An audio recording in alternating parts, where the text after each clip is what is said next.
जरा सी देर लगी, मांग पूरी नहीं हुई तो चले गए किसी दूसरी तरफ। विश्वास नहीं, आज खोखली भक्ति में हम लगे हुए हैं, किसी रिश्ते में विश्वास नहीं रहा। और बिना विश्वास के कोई रिश्ता टिक नहीं सकता, चाहे वो भगवान और भक्त का ही क्यों नहीं। भगवान को सबसे पहले तुम्हारा विश्वास चाहिए। तुम प्रभु पर कितना विश्वास करते हो, तुम कितना राम को मानते हो। लोग कहते हैं हम राम को मानते हैं, हम राम को मानते हैं, हम कृष्ण को मानते हैं। कितने लोग हैं जो राम और कृष्ण को मानते हैं? जरा हाथ खड़ा करो।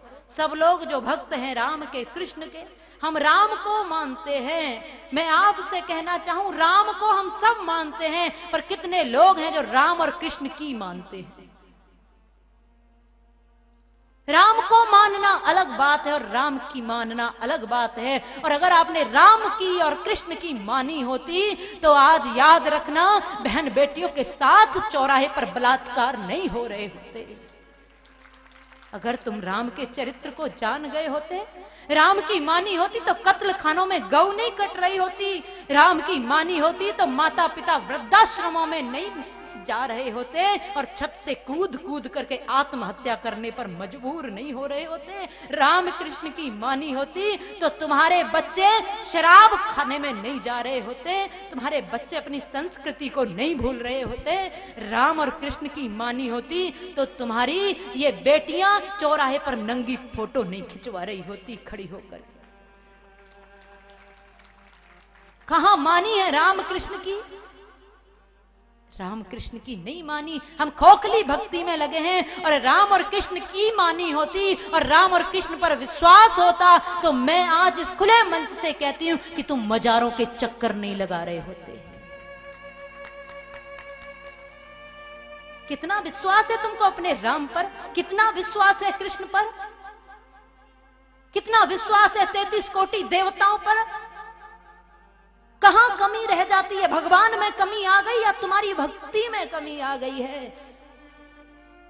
वहां मजारों पर एक धागा बांधने से तुम्हारी मनोकामनाएं पूरी होती हैं। और जो राम कृष्ण 33 कोटि देवता हमारे हैं, उनके आगे झुकना तुम्हारी मजबूरी हो गई है।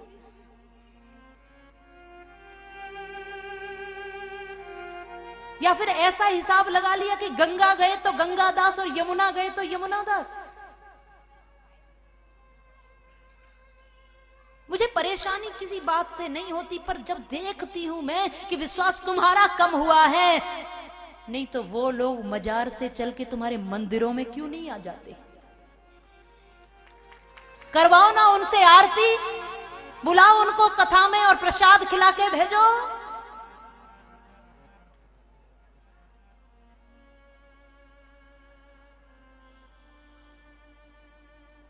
यहां राजनीति का ढोल बजाने के लिए, फोटो खिंचवाने को एक दो व्यक्ति आ सकता है, पर जिस तरह तुम जाते हो ना, उस तरह से वो लोग नहीं आ सकते, क्योंकि उनको अपने एक ही देवता में विश्वास है और तुमको तुम्हारे 33 कोटि देवताओं पर भी विश्वास नहीं। और यही सच है।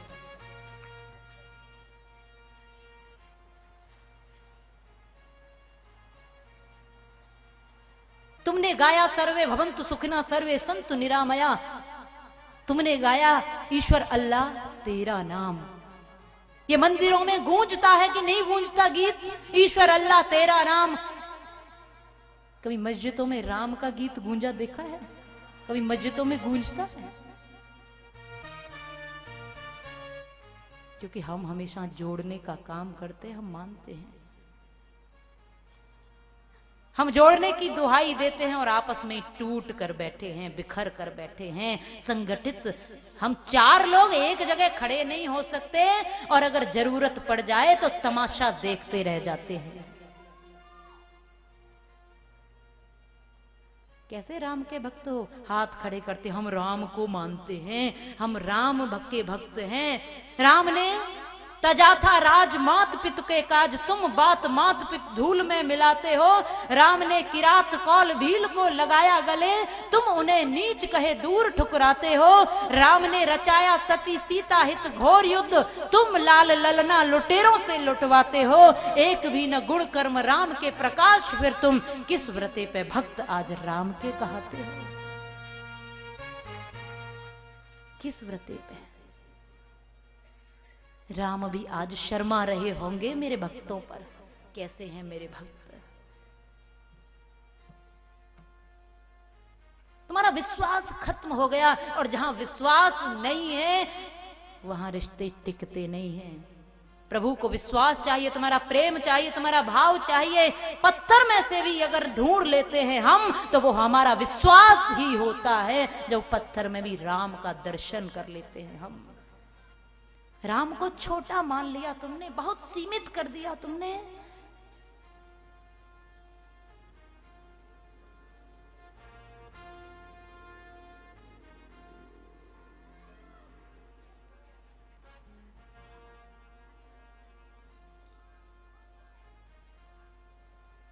इसलिए ऊपर ऊपर से कथाओं को मत श्रवण करना। अगर आ ही गए हो ना, मैंने पहले ही कहा बैठते ही, आ गए हो तो फिर डूब जाना, पूरे गोता लगा ही लेना। क्योंकि अगर ऊपर ऊपर से सुनते रहे तो तुम्हें समझ में बात अधूरी आएगी, पूरी आएगी नहीं। और यहां भी आए हो तो यहां पर भी पूरा विश्वास और प्रेम चाहिए, तब राम और कृष्ण की कथा हमारे हृदय में विराजमान हो पाएंगी। अभी आपने राम का स्वरूप जाना नहीं, आइए चलो राम का स्वरूप देखते हैं, कृष्ण का स्वरूप देखते हैं। ब्राह्मणों के परशुराम हो गए, क्षत्रियों के राम हो गए, किसी के महाराणा प्रताप हो गए, किसी के शिवाजी हो गए। सबने बांट लिया, भगवानों को भी बांट दिया, देवताओं को भी बांट दिया। जबकि राम कृष्ण परशुराम अलग कोई नहीं है। उन्होंने अपना पूरा जीवन समाज को एक करने में लगा दिया, और ये समाज है कि उन्हीं के नाम पर बट रहा है।